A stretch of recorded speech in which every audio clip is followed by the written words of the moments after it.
You guys are going to have to direct any questions to my agent here. He'll be speaking on my behalf. Well, Andre, welcome to 5 Week. Let me ask, man, how's this week been like for you with the baby? It's awesome, man. I moved to Vegas about a year and a half ago, so I get to be a dad during fight week. It's good for the soul, man. I get to wake up in my own bed, make breakfast with my wife and son, and yeah, it's been amazing. What's the dynamic being not only a fighter now, but also a father when you step in the cage? It's like a superpower, you know? I feel like I wish I did this 10 years ago. It's crazy. Like the drive, the motivation, and just the gratitude of these little moments. Like just being able to do this. Like one day we'll be able to look back at this picture, you know? There's just a lot of cool moments this week, and I'm immensely grateful. And yeah, huge motivating factor for me. It's the first time in my life that something's cooler than fighting. Like my whole life since I was 14, that's 20 years. Yeah. Since I first saw the UFC, fighting's been the coolest thing in the world to me, and now it's the second coolest thing, and he's the first. So it's a very energizing thing. It gets me really motivated. That's great to hear. I feel like we've heard some fighters when they become parents say that, man, maybe they unlock a new version of themselves when they become parents. So it seems like you kind of feel that way. I mean, obviously you have your baby alongside you. Do you kind of feel that way, man? Obviously you spoke about the motivational factor, but are there some other things that you've noticed as well? I'd say the biggest thing I notice is when I get done training, I go straight home. I'm not hanging out. I'm not bullshitting on the mat. I'm not fighting. Fighting is my job. I work hard to be the best fighter I can be, to be the hardest worker in the room, to be a good teammate. And then when I'm done fighting for the day, I go home and be a dad, and I leave work at work. And I think that's actually helped me be a better fighter.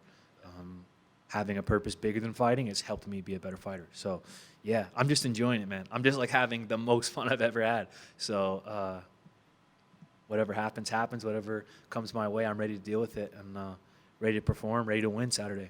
Glad to hear that, man. Speaking of fun, you booked with C-Rod this weekend. Kind of talk to me about him as an opponent and what do you expect out of his style this week? He's a good fighter. He's good everywhere. I'm also good everywhere. I think I'm better than him, and I get to go prove that. You know, he seems like an all right guy. I don't know him very well, but he's had a lot of exciting fights, and so have I. And I think, you know, the UFC matchmaking is the best in the world, and you guys are going to see a incredible performance, and you're going to see me get my hand raised. How do you approach facing a guy like him, who many people consider maybe a prospect or just an up and comer, compared to those?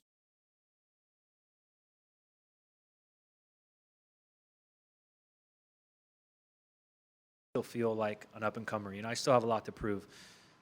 And then there's a lot of guys who are in the UFC 1 or 2 years. You have a guy like Diego Lopez who skyrockets in a year or two. You know, you also have a guy like Michael Johnson who is fighting these up and comers. He's almost 40 and he looked better than ever. You know, guys like Cub Swanson, same thing. So I don't know, man. I think this exactly. That's it. Awesome. We know C-Rod. Some people have labeled him as a prospect killer when he's fought the up and comers himself. But you think maybe tables can turn this time around? Maybe now he's fighting a guy like you. You've been there with some of these tough guys. You think the faith will line the other way? Yeah, I've fought the best guys in the world. I've sparred the best guys in the world. I've trained with the best guys in the world. I'm one of the best guys in the world. We're in the UFC. Everyone's good. Every fight's tough. Every fight's the most important fight. Every round's the most important round. I'm just taking it as it comes. I'm staying present, and I'm just being where my feet are, man, and I'm enjoying it, and that's all I can do. Sure. Obviously, been there with some of the top guys and accomplished a lot, and obviously accomplished what many human beings want to do when they're older. But inside the cage, are there still some goals you have? Maybe fight specific people. What are your thoughts on that? I believe in my heart I'm one of the best fighters that's ever been in the UFC, and I've had flashes of greatness, and I've also had moments where I didn't perform as well as I should. I still have a lot to prove. I believe that I can be the UFC featherweight champion of the world, the undisputed UFC featherweight champion of the world. I believe that I can be someone that people look back on and, you know, through history. The way I look back at BJ Penn or George St. Pierre, that's how I want people to look at me. And in order to do that, I got to put these wins together, and that gets started on Saturday. Is it is it kind of tough knowing, like you just said, you know, you're capable of becoming the undisputed featherweight champion? Is it tough kind of dealing with stuff where it's like, I've shown these flashes, I've shown to the world I can do that, but maybe it just hasn't happened yet? Is it kind of tough dealing with that and, you know, knowing like my time will come sooner rather than later? Yeah, it's tough. It's frustrating, but what's not tough? You know, weight cutting is tough. Getting in a cage and fighting is tough. Like the newborn trenches were tough. Relationships are tough.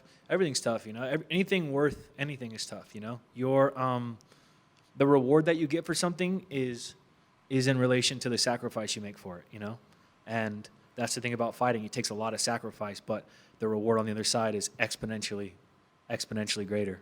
Give me 1 second. This light is bright as hell. I'm gonna move him. I'm still here. Hold on.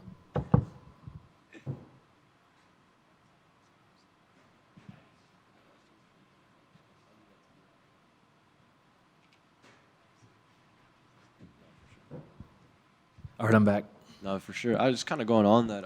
What do you want your kid to know about you in a couple of years when he reflects on Andre Fili's career? Yeah, I want my son to be proud of me. The same way I want my coaches to be proud of me. You know, I want my friends that I've grown up with since we were, you know, kids, still friends today. I have the same group of friends I've had for 20-something years, and I want them to be proud of me. I want my wife to be proud of me. I want my mom and my dad. And that's a huge, there's no secret. I've talked about this a lot. I want my people to be proud of me. That's a huge motivating thing. The difference now, I think, with where I'm at in my life is that I don't feel like I don't have to earn that love, you know? The fighting is sprinkles on top, you know? I'm a good dad, I'm a good friend, I'm a good brother, I'm a good son, and I have love in my life now regardless of, you know, if I never fought again, I have an abundance of love in my life. Also, it's weird to talk about. I never really talked about this super publicly, but I really, maybe as a byproduct of being a dad or just maturing, I've really started to find God, and I pray a lot, and my relationship with Jesus has changed. And, you know, a huge tenet of Christianity that I really sticks with me is that you don't have to earn love. You don't have to, like, God loves you, Jesus loves you regardless. You don't have to be worthy of it, you know? You don't have to do something to earn it or step in. You don't have to do something to rise up and be loved. You're just loved. It's unconditional. And there's something about unconditional love that you know, changes you for the better, whether it's my relationship with God or my wife and son or my coaches or anybody. Like, I have a lot of love in my life, and that's a superpower. Sure, that's awesome. I know he'll be proud of you. Just one more for me from your career standpoint. Win or loss, you've always been in there with some fun names. The promotion always puts you in these fun fights, fun cars, and the people always want to tune in to see your fights. So what does it feel like, you know, seeing that love unfold from the promotional standpoint and the fan base, just kind of seeing they always respect you no matter who you're going against? Yeah, I think I'm very fortunate because I don't have the biggest fan base compared to other people. Like, there's people with bigger fan bases, but my fans are really fans of me. We have conversations, you know, if a fan, like, I get DMs from fans about big life stuff, and we'll have real conversations. And, you know, if you're a fan of me, most of the people who are fans of me are actually fans of me and support me. And it's bigger than fighting, you know, it's a community, and I'm very grateful for that. You know, a lot of guys, I see guys with 1 million followers, and their comments are just full of people saying like the most horrendous shit. And I'm fortunate enough to have, you know, maybe a smaller following, but a following that's overwhelmingly positive and supportive, and I think that just comes from being authentic. You know, you've seen different versions of me, but they've always been authentic versions of me. I'm not going to fake it. I'm not playing a character. I'm me, you know. There's a lot of good and there's some flaws, but I'm going to be me. And it's been a bumpy ride, but if you're an Andre Fili fan, just know I love you, and it's going to keep getting better, and we're going to keep having these big moments, and I appreciate you. Congrats on becoming a dad. you. What do you feel like you've learned most about yourself since becoming a dad? That I love to sleep, and that I don't, and I didn't appreciate how much I love sleeping until I wasn't able to do it. I don't know. I've cried more than I've ever cried in my entire life the past 3 months. Something weird shifted where now I just cry over anything. I'll see something on Instagram about parenthood or fatherhood, or even like I'll see something about motherhood and send it to Melissa and I'll get teary-eyed. It's just, I don't know. I don't know. I learned a lot of things about myself. It's hard to pinpoint one thing. I think being a dad has opened up a level of love that I didn't, like, I got to level up with love. I didn't have the capacity to love the way I do now, where I look at my son and I look at my wife now having given birth to our son, and there's just a different love and respect and just the things I already felt but taken to a higher level.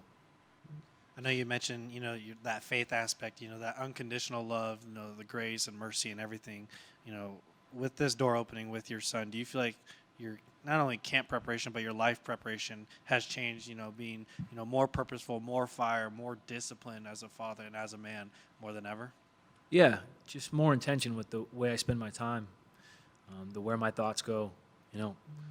I spent a long time when I was younger trying to show and prove that I didn't care. Like I didn't give a fuck about this or that, or it was almost like a point of pride being like a lost cause, and not caring about things. And now I care about everything. Everything is like everything that I'm willing to spend time on is important. And if it's worth doing right. And yeah, moving with intention. You've been openly talking about, the cognitive testing on fighters' brain health. Yeah. Obviously health as a whole, mental, physical is very important, but I feel like we don't hear about these tests as much. Why do you think that is? I don't know. I mean, everybody has their own journey, and I think a lot of guys probably. It's the same reason a lot of guys avoid going to the doctor in general, right? Like, we're fist fighting. Like, if something hurts, going to the doctor, they're probably not going to tell you it looks great, right? So, I think people avoid any news so they can avoid bad news. Whereas for me, I like being informed. I like having data. I like knowing what I'm up against. And if it's good news, great. And if it's bad news, then I'll address it. And for me, doing the cognitive testing at the Cleveland Clinic is really important because it lets me know where I'm at. When I'm done with this, I have a lot of things I want to do. I want to keep making music. I want to act. I want to be in movies and be in front of the camera. I want to do commentary for the UFC. I want to be articulate. I want to be able to convey my ideas. I want to be able to, make art in a compelling way. I want to give every piece of my soul to fighting, but I don't want to give every piece of my brain. And so, to me, doing the neurological testing is a no-brainer because you have all these resources in Vegas. Why wouldn't you do it? And so for me, I did my cognitive testing. They said I'm the smartest man they've ever met. And no, I did score really well, and that was awesome. And it gives me that gives me even more confidence to keep fighting. I just turned 35. If the test results weren't good, I'd have a lot to think about. But the test results were, and so now I get to keep doing what I love.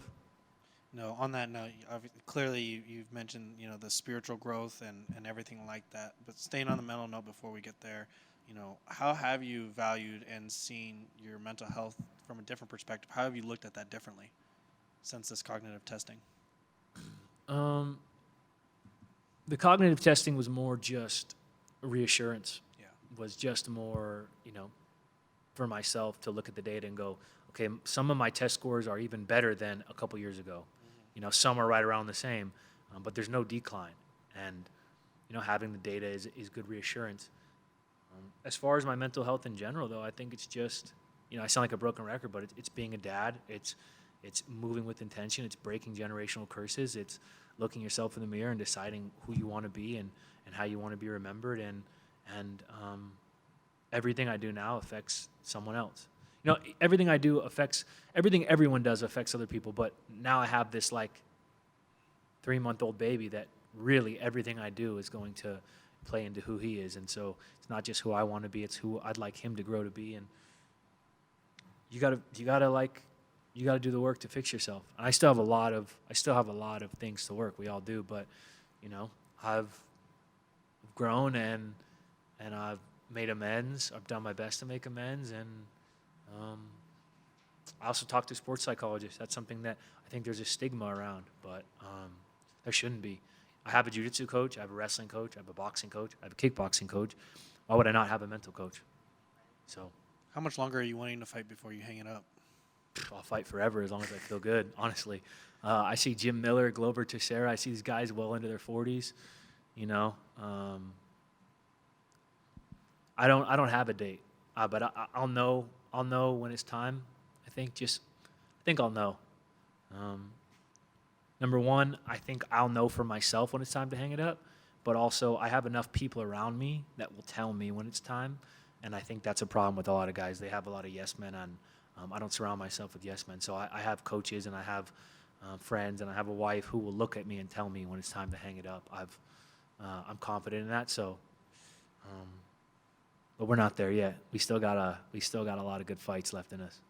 It is a common thing going to, spiritual sense and going to church and, your faith. I've noticed there's a common thing, especially in Christianity, where, sometimes people kind of grow up in the church or they don't, and then they have a child and then they go back to the church. Yeah. For you, how have you seen your day-to-day change in terms of, fully accepting that identity, that, that unconditional love and, leading by example as a father? Yeah, I don't go to church often. I have been more recently. I got invited by Dan Ige and his wife. Dan's become like a very good friend of mine. I love that guy. I don't know why he hit me like that, but but I do love him like a brother. I really love Dan. He's just an incredible person. His wife is an incredible person, and they invited us to church. It was beautiful, and he'll send me scripture sometimes, and we'll talk. And